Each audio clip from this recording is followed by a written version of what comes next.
in the morning, afternoon, and evening. I hope you guys are doing well.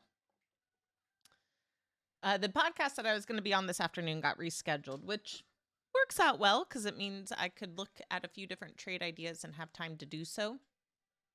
And so let me put this back to the daily chart here for Tesla. But as you guys know, typically Tesla can have a bullish follow through from a Thursday into a Friday, especially if that Thursday gets a pullback.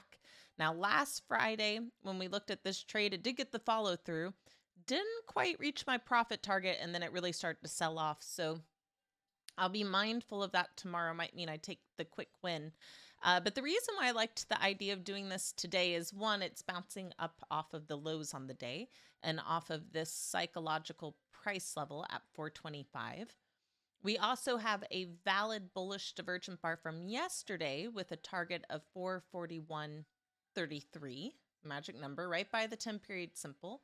And it has a decent follow through rate on that. So I am cutting this a little short for the divergent bar rules. Usually I look for that follow through to happen within 3 bars, which means technically I should go out to next week, which if you want to, I don't think that's a bad idea. I was actually pricing out for next week the 447.50, 450 debit vertical spread. It was about 70-ish cents, 70 and change. So, you could go with that one. I personally wanted to keep the risk smaller. And given how much this was bouncing, I was originally actually looking at the strike set higher, but by the time I got the alert typed up, it had already moved up a bit more than I wanted to see, right? So I moved the strike set down when I still think that's a viable strike set if we can get to that target earlier in the day. And we'll see what happens. But I did decide to go ahead and jump into that for a bullish trade idea to play higher. So does anyone have any questions around that? Let me know. I mean, it's pretty straightforward. I know in the small lots room, we've done this plenty of times. Google, I think, may expire worthless tomorrow unless this can actually get a decent bounce. I'd love to see it really run up into the close and make a bullish divergent bar. That would probably help us out.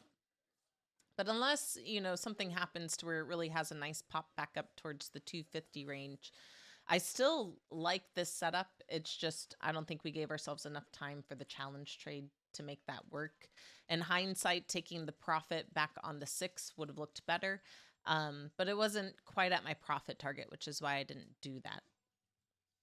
On QCOM, this had a bit of selling today, but our divergent bar is still valid, right?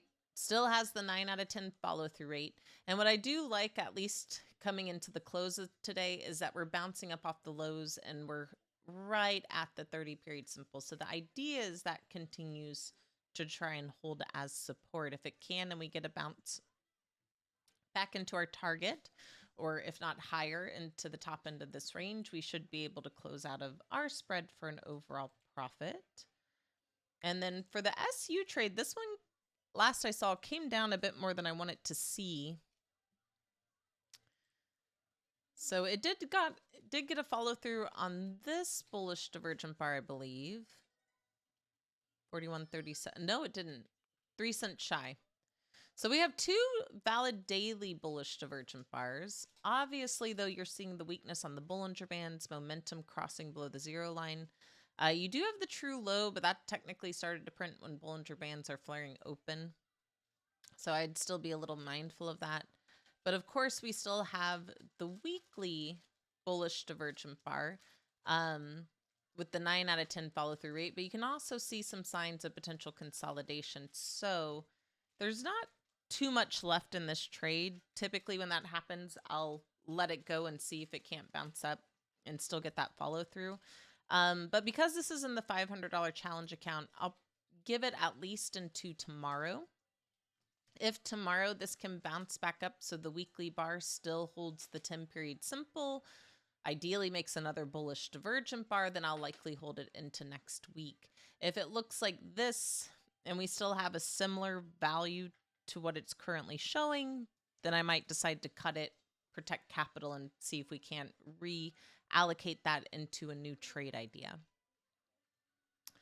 So that's what I'm looking at for the challenge, y'all.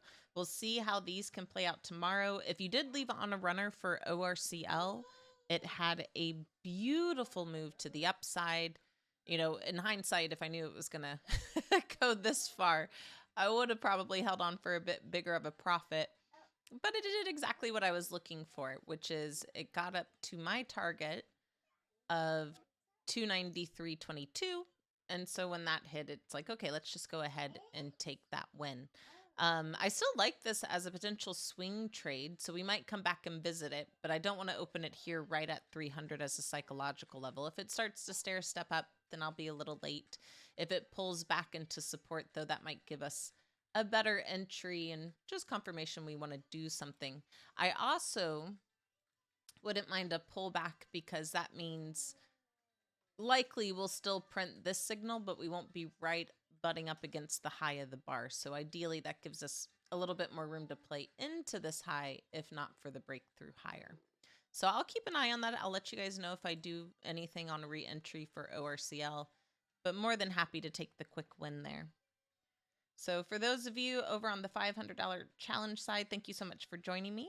As always, may the trade be with you, my fellow Jedis, and I look forward to talking to y'all next time. Bye, guys.